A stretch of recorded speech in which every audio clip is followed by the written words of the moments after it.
Ha? Baybayin na natin to para makarating na tayo ng Marcos Alvarez.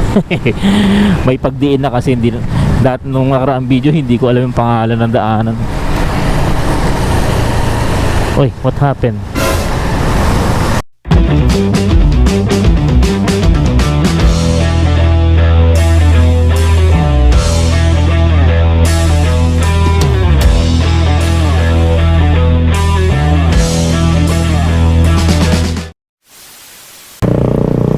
Good morning mga kakuya dens. Ang lapit ng mic sa bibig ko. Yung setup ng mic ko ngayon, dahil nga hindi ko na naman maisara yung visor ng aking helmet, is nakaklip sa aking face mask. Good luck sa boses. Anyways, may panibago na naman tayong ride vlog today. Bakit ganun? Wait lang ha. Kasi maambon, mga ganitong pagkakataon is mabagal talaga ang takbo natin. Nakagui, pipilit. Ay nako, kanina kasi may na-encounter din akong pasaway na driver. Pero patawarin na natin siya. Hindi ko nakukwento para di na masama ang loob ko. Aga-aga eh. Yan. Para sa inyong kaalaman, bago yung side mirror ni T4. Pinalitan ko na yung luma kasi luma na nga eh. Yun yata pa yung side mirror na to ever since na nakuha to ng dating may-ari. Ayan, tayo makapag-stay ng matagal sa motorcycle din. Tingnan mo naman. Oh. Oh ha?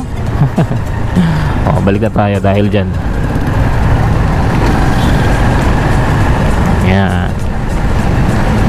Mamaya ang aking itinerary pagtapos ng event na maghapong event doon sa Cavite State University, punta naman akong Alabang para sunduin si Mrs. Ayan. Ayun na nakaraang kong vlog na nag-testing ako nung inayos ko yung headlight, diba? Yun eh. Pero dahil manggagaling ako ng Cavite, doon pa rin ang tagos ko pa rin is Marcos Alvarez. Baka doon sa mga nakakabisado doon magtaka kayo, pwede naman lumabas ng Daang Hari. Parang tinitingnan ko sa mapa, nalalayuan ako. At yung Cavite State University kasi along Marcos Alvarez lang din naman. So doon na lang din ako dadaan. O, di ba? Hindi ka naman magle-left turn, nandito ka sa outer lane. Ayan, magiging resulta. Babara ka ngayon sa mga talagang nandito sa napakagaling mag-drive. A few inches later. Yan, wag nyong sasabayan yung ganyang kalalaking truck pag lumiliko kasi kailangan niya ng mas malaking clearance. At welcome to Kanaynay Road, kung saan para kang dumaan sa buwan. Ayan nyo lang muna yung truck na yan. Mayroon din time na mauunahan natin. Ay, namiss ko tong lugar na to ha. Bading na naman. Sabi ni Mrs. ko minsan daw pag nasal parang bading. Namiss ko tong lugar na to kasi natira ako dito, diba, ako ng halos 1 taon din. Ayan. Eh ngayon nasa Bikutan na ulit tayo.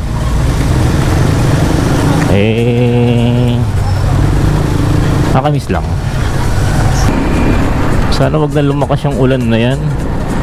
Vlog tayo eh. Dismayado lang kasi ako sa video natin na nakaraan. Yung una nating biyahe papuntang Cavite. Kasi hindi pala nakafix yung camera.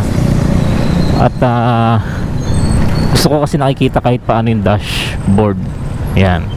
At yung ating manibela para magmukha talagang may nagmumotor. Kasi kapag sabi nga nung napapanood ko dati sa paano ko mag-ride vlog ng maayos, dapat parang kita yung dashboard tsaka yung kahit yung dashboard or at yung handlebar, kasi pag walang ganun para ka lang naglalakad na may camera. Pero mabilis, may sense naman, tsaka mas mararamdaman mo yung essence ng ride vlog kung nakikita mo yung dashboard ng motor na ayun habang umaandar. Another 6 another traffic road. Nasa CAA na pala tayo, nakalimutan kong sabihin. Ayan. Itong way natin binabagtas ko ay papunta ng Casimiro dulo, and then liliko tayo ng kaliwa sa Pote Road. Ito ay malapit na sa Las Piñas General Hospital lang po. Ayan, tiyaga lang talaga dahil maraming nadaan dito kaya medyo matraffic kasi nandito yung mga iba't ibang eskwelahan eh. Ayan, ito Southville International School. Alam nyo, pag ganyan yung nasa harapan ko, talagang parang ako, ilag na ilag ako. May distansya ako ng malayo kasi una hindi ko makita kung ano yung nasa harapan niya, well, takpan niya. Pangalawa, hindi niya rin ako kita sa likod na to, kaya yan, may distansya talaga ako. Marami na akong experience sa mga ganyang klaseng container van na basta na yun, natutunan by experience. Maliban na lang pag traffic, syempre dikit lang, pero pag mga ganyang cruising, kahit cruising speed, talaga ako dumidikit. Ayan, pag traffic yan, dikit ako.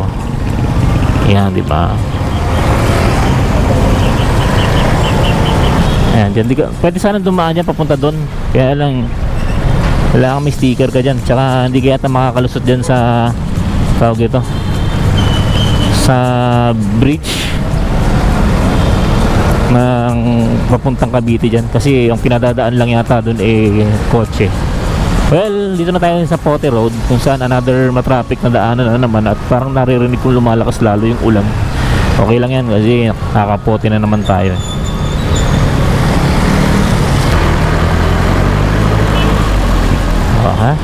Baybayin na natin to para makarating na tayo ng Marcos Alvarez. May pagdiin na kasi hindi, dati nung nakaraang video hindi ko alam yung pangalan ng daanan. Oy, what happened?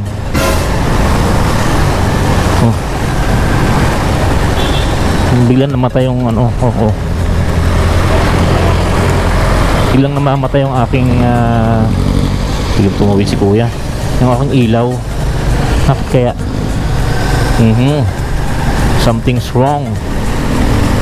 Oh, ayun oh.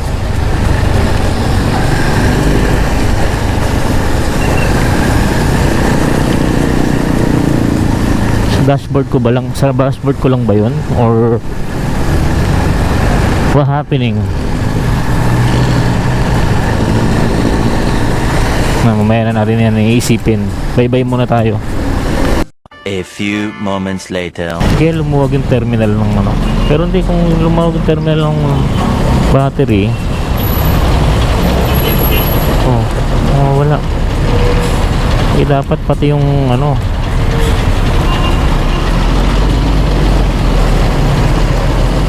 problema nito. Ibig sabihin yan, wala rin akong kickstart, wala rin akong mamayang yung lahat ng dumadaan sa stator, wala akong linya.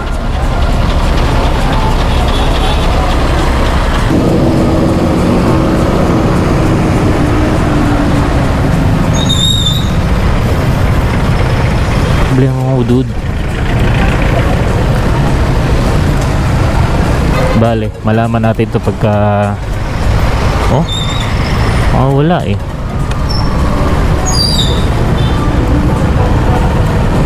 problema nito. So yung ilaw na nakarekta sa battery, meron ako, pero yung mga ilaw na naka-stator, wala ako. So wala akong tail light.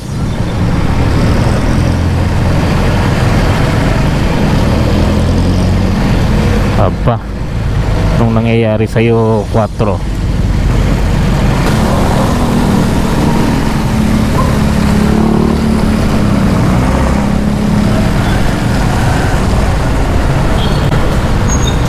Uy, under maintenance.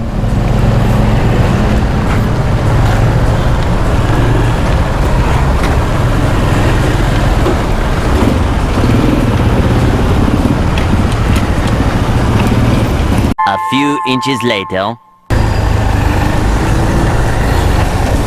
Tayo ay, ilalim. Tayo ay nagpagas para tayo ay may gas. What? Oh.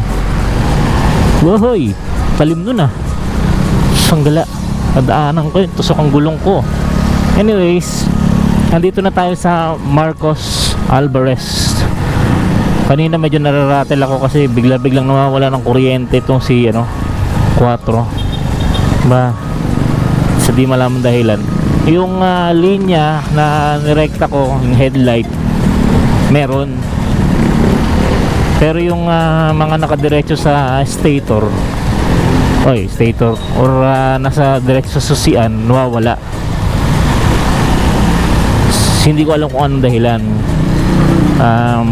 Inisip ko kung loose connection, hahanapin kung nasaan yun. Kasi syempre alamin ko kung tulad yan nawawala. Sa malamang yung mga ilaw na nakakabit sa na dumadaan sa stator or sa susian, stator tuloy, ay nawawala. Pag mawawala din yun, tulad ng tail light ko, signal light, tinignan ko kanina, nawawala siya, wala din talaga. So hindi ko alam kung loose connection. Tingnan ko muna sa main connection, baka pagka is maglulose siya doon sa part na yon. Ko alam.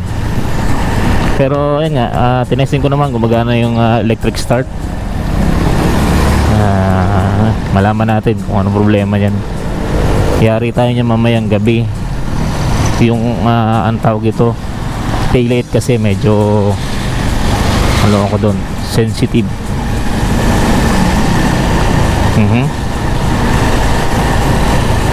Sana wag ka na magloko ng 4 mamaya. Ang bihira Susundo tayo ng boss natin eh. Mararamdaman ko na yarang basa ang aking medyas. Nagpalit nga ako ng sapatos actually, kasi nung una naka-Chuck Taylor ako. Tapos nung nakita kong madilim yung langit, sabi ko ay pag tayo pwedeng ganun ng ang sapatos, yari tayo sa So ayun, nagpalit ako. Uy, hindi yun. Yun na nga, tama ang hinala ko.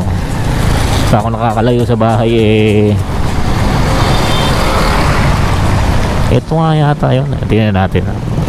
Ito yung sinasabi kong parang pwedeng maging shortcut papuntang, ang tanong, ito na yung challenge.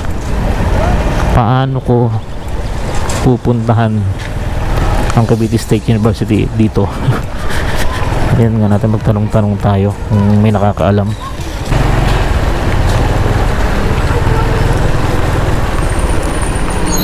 Maganda sana ang tricycle driver. Ito na naman tayo. Kumusta naman kaya? Lumakas na yung ulan. Sandali. Tayo ay sisilong lang dito. Siguro dito ko natatapusin yung video mga kapatid, kasi matay na naman yung ilaw.